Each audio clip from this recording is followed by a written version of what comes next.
بسم اللہ الرحمن الرحیم۔ ممکن ہے کبھی کسی کی دعا قبول نہ ہوئی ہو اور وہ اسی کے سبب سے انکار خدا کر رہا ہو۔ ملے ہیں مجھ سے ایسے لوگ، آپ کوئی خدا ہوتا تو میری سنتا،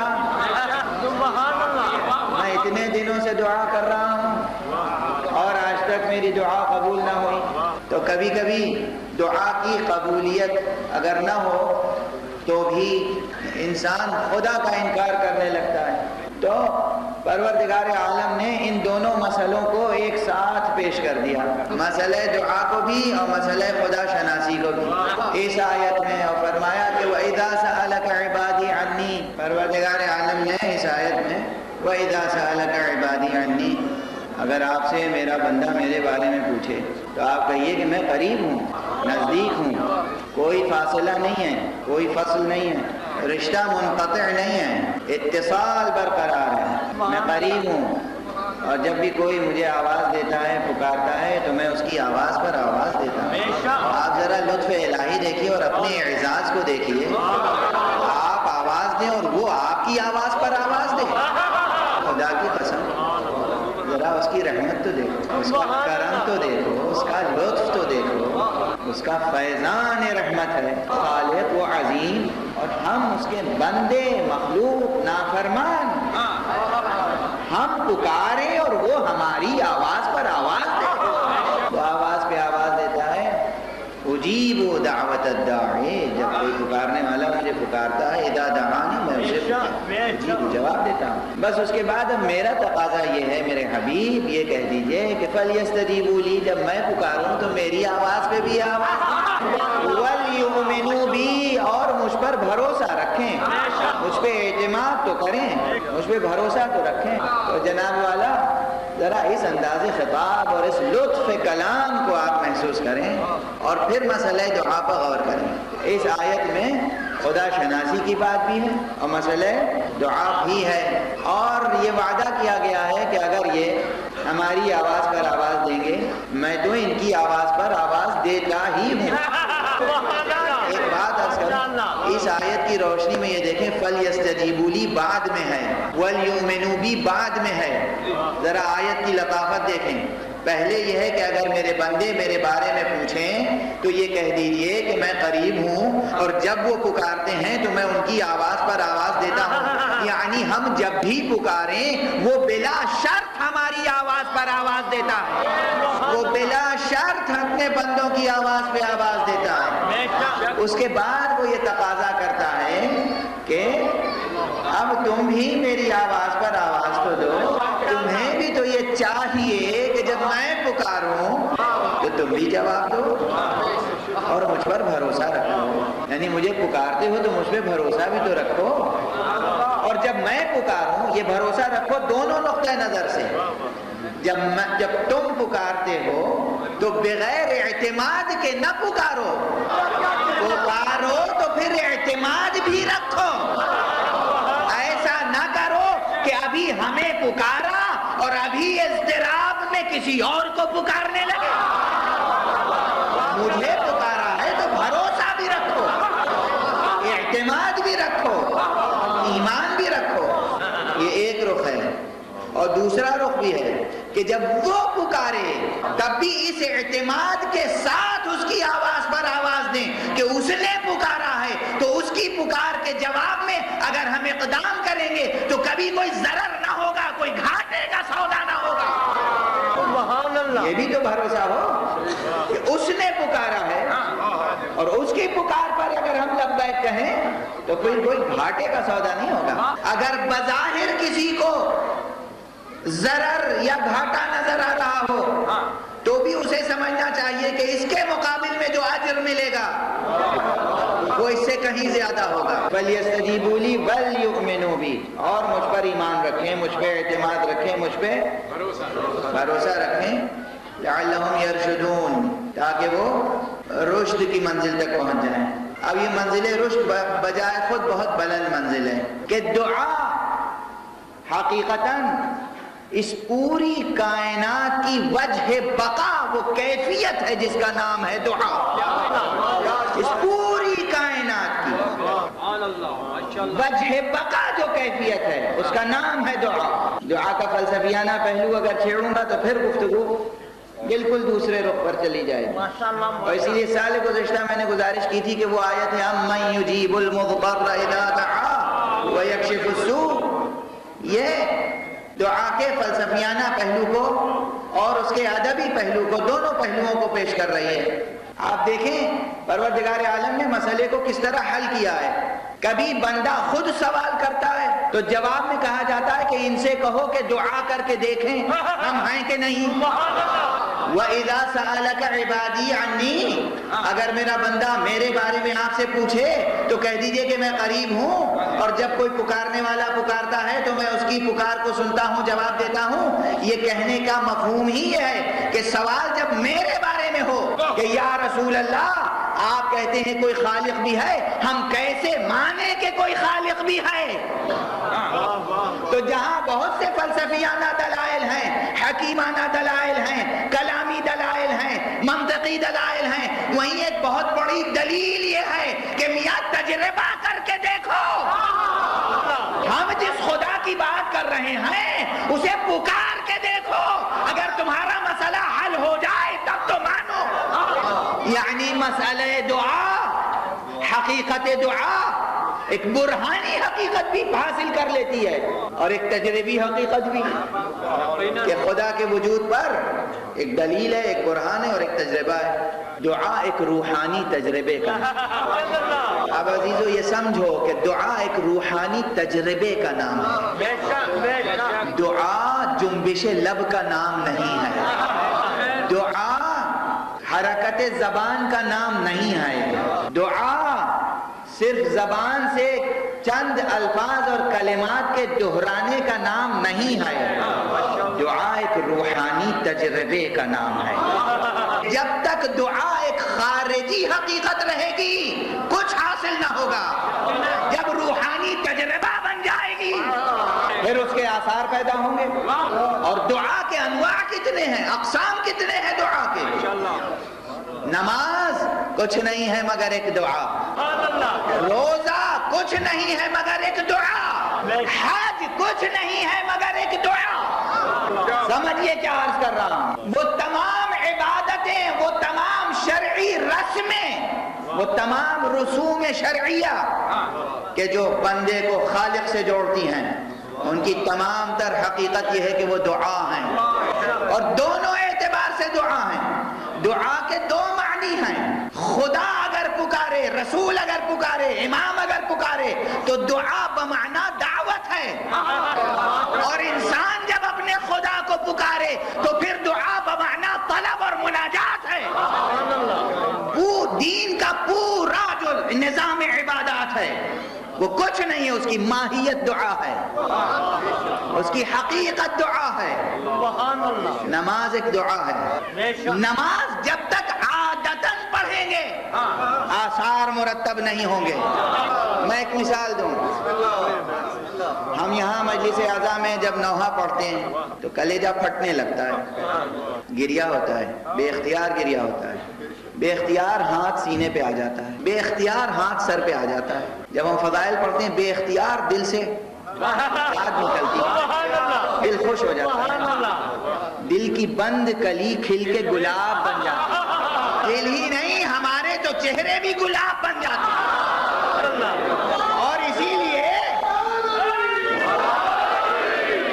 لیے ہم نے طبیعتوں کی نفاستوں کا معیار یہ قرار دیا ہے کہ نام علی لے لو، چہرہ گلاب بن جائے تو سمجھ لو طبیعت نفیس ہے. درمیان میں یہ جملے بھی یاد رکھا کیجئے. علی کا نام ایمان ہی کی کسوٹی نہیں ہے. علی کا نام دیانت داری ہی کی کسوٹی نہیں ہے. علی کا نام طبیعت کی لطافتوں کی کسوٹی بھی ہے.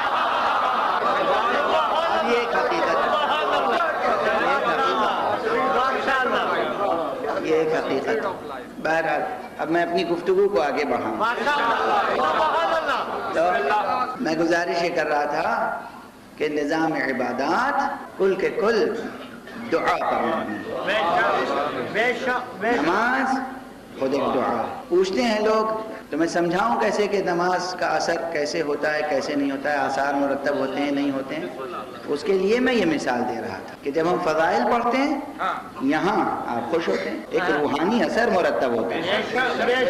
مصائب پڑھتے ہیں ایک اثر مرتب ہوتا ہے. لیکن یہی کیسٹ جب آپ کار میں لگا دیتے ہیں، اب آپ ادھر بھی دیکھ رہے ہیں ادھر بھی دیکھ رہے ہیں، ٹریفک لائٹ بھی دیکھ رہے ہیں، رش بھی دیکھ رہے ہیں، باتیں بھی کر رہے ہیں، اور ذکر کی بے حرمتی ہو رہی ہے، اور وہ ذکر نوحہ ہو رہا ہے، ماتم ہو رہا ہے، مگر آنکھوں میں آنسو نہیں ہے نا، توجہ ادھر نہیں، توجہ ذکر کی طرف نہیں ہے، تو ذکر کی اہانت بھی ہے.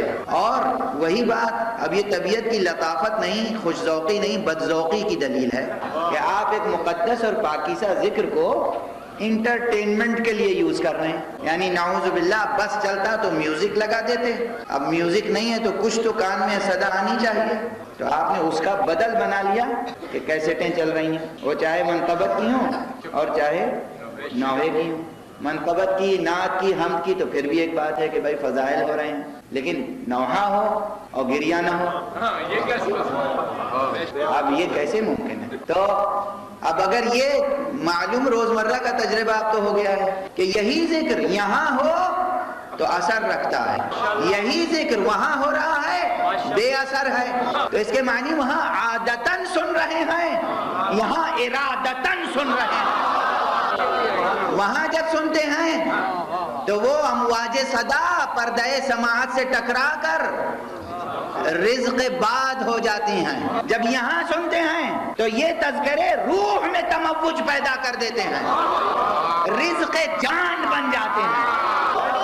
وہاں یہی صدا رزق فضا بن گئی اور یہاں یہی آواز یہی ذکر رزق جان بن گیا. سمجھ میں آئی بات؟ تو یہاں اثر مرتب ہوا، وہاں اثر مرتب نہیں ہوا.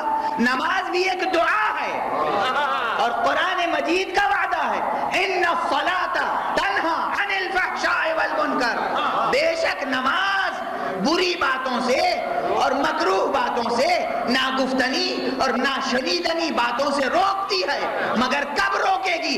جب نماز حرکت جسم اور حرکت زبان اور حرکت لب سے آگے بڑھ کر روحانی تجربہ بن جائے. جب یہ تجربہ روح بن جائے گی نماز، پھر ممکن نہیں ہے کہ وہ اس اثر کو مرتب نہ کرے، پھر اثر مرتب ہوگا. لیکن اگر عادتاً پڑھی جا رہی ہے، ارادتاً نہیں پڑھی جا رہی ہے، تو پھر اس میں آثار مرتب نہیں ہوں گے. اسی طرح تمام عبادات ہیں. اور دیکھیے دعا یقیناً زبان سے ہوتی ہے، زبان سے دعا کا اظہار ہوتا ہے، دعا دل سے ہوتی ہے.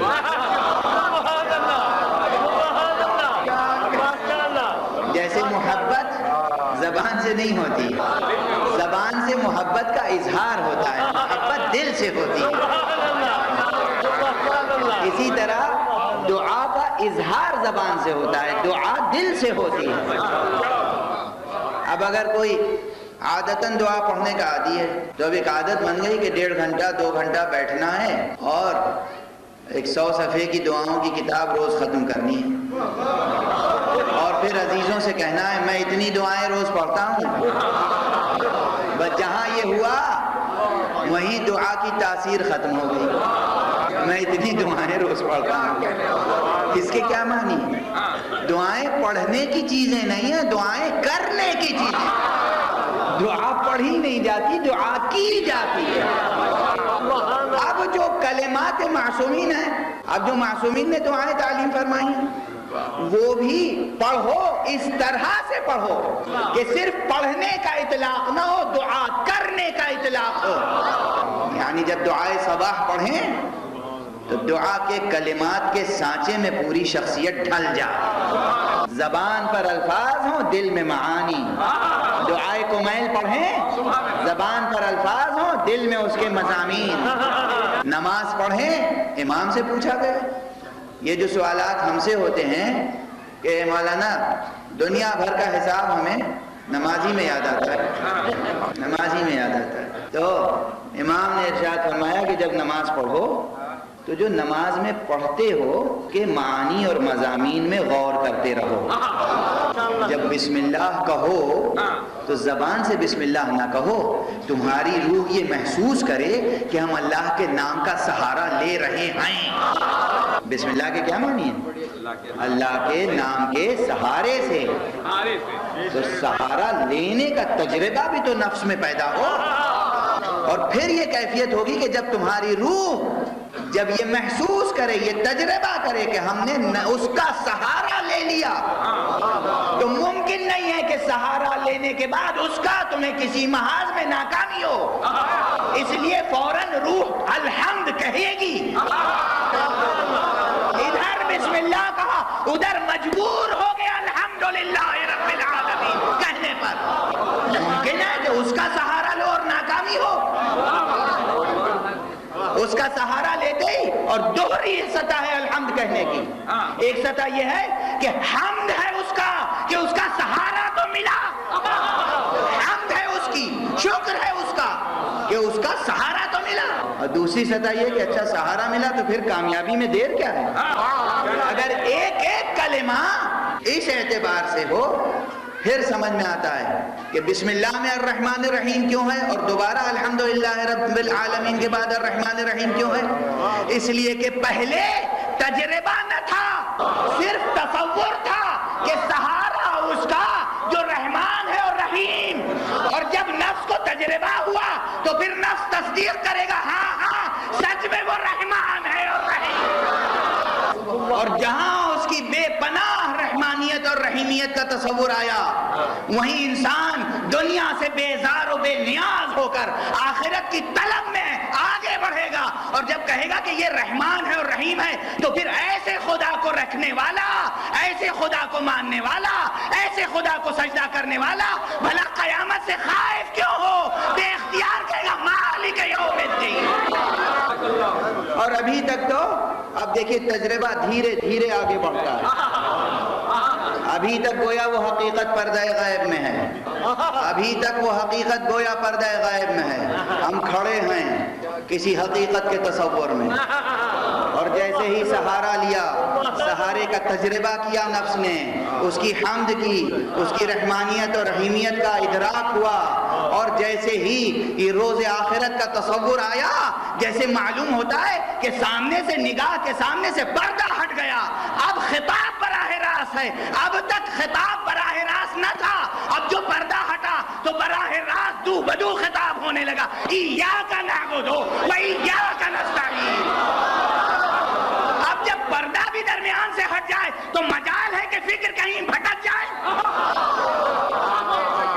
اب بندہ ہے اور خدا، نہ کوئی فاصلہ ہے نہ فاصل، نہ کوئی حجاب ہے نہ نقاب، بندہ ہے اور خدا، خالق ہے اور مخلوق۔ اب اس تجربہ جاں کے بعد ممکن ہے کہ کہیں توجہ بھٹک جائے، اس لیے کہا گیا تجربہ روح ہونا چاہیے۔ اور جب اس سے براہ راست مانگیں گے کچھ، تو جس کے پاس جو شے ہوتی ہے وہی عطا کرتا ہے، جس کے پاس جو شے ہوتی ہے وہی عطا کرتا ہے۔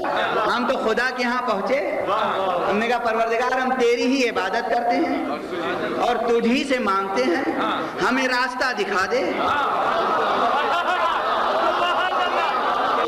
ہم گئے تھے خدا کے پاس راستہ پوچھنے، اور خدا نے کہا اب اگر راستہ دیکھنا ہے تو پھر ذرا ان ہستیوں کے پاس جاؤ۔ اب کھڑے ہیں خدا کے سامنے، تصور ہے محمد کا، تصور ہے علی کا، تصور ہے حسن کا، تصور ہے حسین کا، تصور ہے زہرا کا، الذین انعمت علیہم، ان کا راستہ جن پر تیری نعمتیں ہیں۔ صلوات پڑھیں محمد۔ اچھا اپنی طبیعتوں پر قابو پا جاؤ تو ایک جملہ اور کہوں۔ اب تک دنیا کہتی ہے اور پوچھتی ہے کہ بتائیے نماز میں ان کا تصور آ جائے تو شرک تو نہ ہوگا؟ میں کہتا ہوں نماز اس وقت تک نماز ہو ہی نہیں سکتی جب تک ان کا تصور نہ، نماز ہی نہیں ہوگی، سورہ حمد ختم ہی نہیں ہوگا۔ انعمت علیہم کس پر نعمتیں ہیں؟ ساتھ معنی فوراً ذہن میں آنے چاہیے. ہم نے کہا حمد شکر کے معنی آئے, تعریف کے معنی آئے. ہم نے کہا اللہ معبود کے معنی آئے. ہم نے کہا یوم الدین آخرت کا تصور آیا. ہم نے کہا ایاک نعبد عبادت کا تصور آیا. ہم نے کہا ایاک نستعین استعانت اور مدد کا تصور آیا. اہدنا الصراط المستقیم ہدایت اور صراط راستے کا تصور آیا.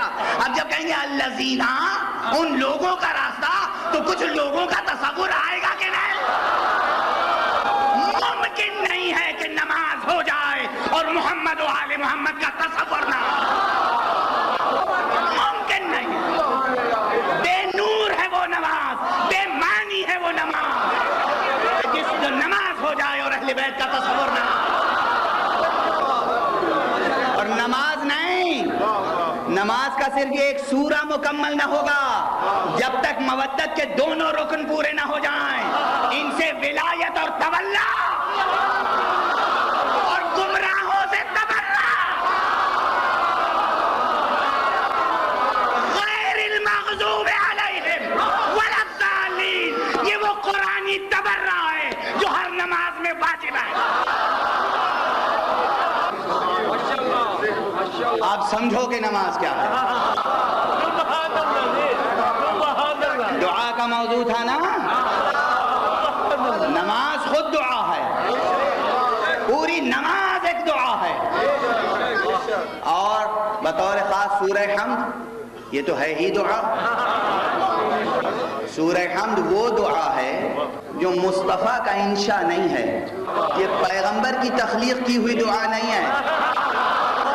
سورہ حمد وہ دعا ہے جو انشاء محمد ابن عبداللہ نہیں آئے, یہ کسی ہاشمی کی تخلیق نہیں آئے.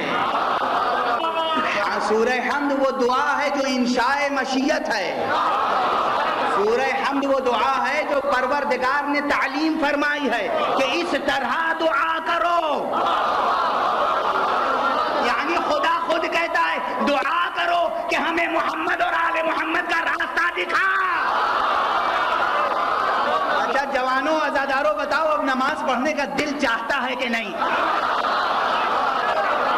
وائے ہو تم پر اگر تم اللہ کی قائم کردہ فرض عزا کو اختیار نہ کرو. ارے نماز خود ایک مجلس ہے, نماز مکمل مجلس ہے. نماز میں فضائل ہیں, نماز میں مصائب ہیں. نماز و مجلس شبیر کا ہے ایک مزاج. تو قرب حق کا ارادہ تو آؤ مجلس میں. جو اختصار ہو پیش نظر, نماز پڑھو, طلب ہو دل میں زیادہ تو آؤ مجلس میں. نماز بھی ایک دعا ہے, مجلس بھی ایک دعا. یہ مکمل مجلس ایک دعا ہے. کچھ نہ طلب کرو, یہاں آ جاؤ تب بھی تمہاری حاجتیں پوری ہوں. اور ایک بات کہوں, جب شریفوں کے گھر جایا جاتا ہے, جب کسی بزرگ کے گھر جایا جاتا ہے, جب کسی ذہین شخص کے گھر جایا جاتا ہے تو جا کر صرف اس کی مدح و ثنا کر دینا خلوص کے ساتھ کافی ہوتا ہے. حاجت بیان کرنا اس کی طبیعت پر گراں گزرتا ہے. حاجت بیان کرنے کی ضرورت نہیں ہے وہاں. آؤ اس کی حمد کرو, ثنا کرو, ذکر کرو, جھولیاں بھر کے لے جاؤ اور جھولیاں بھر کے لے جاؤ.